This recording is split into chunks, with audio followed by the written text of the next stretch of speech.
ମଞ୍ଚରେ ଜିଅନ୍ତା ଅଜଗର ଧରିବା ମାମଲାରେ ବନ ବିଭାଗ କାର୍ଯ୍ୟାଳୟରେ ହାଜର ହେଲେ ତୁଳସୀ ଗଣନାଟ୍ୟର ଅଭିନେତା ସାଇ ସତ୍ୟଜିତ ପଣ୍ଡା। ନାଟକ ଏଇ ବୋଧେ ଶେଷ ଦେଖାରେ ମଞ୍ଚରେ ସାପକୁ ଧରି କଳାକାର ଅଭିନୟ କରୁଥିବାର ଦୃଶ୍ୟ ଭାଇରାଲ ହେବା ପରେ ବନ୍ୟପ୍ରାଣୀ ଆଇନ ଉଲ୍ଲଂଘନ ଅଭିଯୋଗ ହୋଇଥିଲା। ଯାଜପୁର ଜିଲ୍ଲା ବାଲିଚନ୍ଦ୍ରପୁର ନିକଟ ତୁଳସୀ ଗଣନାଟ୍ୟ ଆଖଡ଼ାଶାଳରେ ବନ ବିଭାଗ ପକ୍ଷରୁ ଚଢ଼ାଉ କରାଯାଇଥିଲା। मालिक एवं संपृक्त कलाकार सेठारे नथिबारु यात्रा पार्टी को नोटिस दिया जायथिला।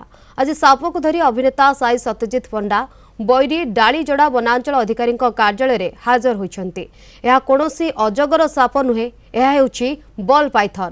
बजार रे बिक्री हेउछि। एहाको पाखरे रखिबा पाई आवश्यक कागजपत्र और अनुमति थिबा से कहिछन्ति। एथि सहित नाटक रे से रेंजर भूमिकार अभिनय करबा सह वन्य जंतु सुरक्षा संपर्कित एक सचेतनता वार्ता थिबारु से एहाको मंच को नैथिले बोली कहिछन्ति। तबे आईन अनुसार जहा पदक्षेप नियाजिबो ताकू से ग्रहण करिवे बोली कहिछन्ति।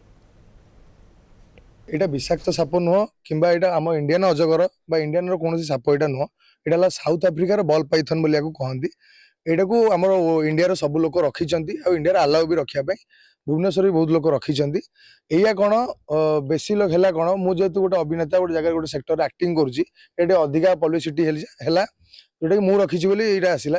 आउ सेकेंड थिंग है जो स्टेज उपर को नहीं थी देन नाटक सांगे कौन सापर कनेक्शन ना जेहेतु मोर गोटे क्यारेक्टर थिला यही बोधे शेष देखा तो यहाँ साप उपर गोटे नहीं वन्यप्राणी गोटे मेसेज भी अच्छी नाटक में मुझे हाथ में रखी तार किसी मिस यूटिलाइज करनी कि बाड़ेवा फिंगा कि क्या फोपाड़ा सेमती किसी भी है आप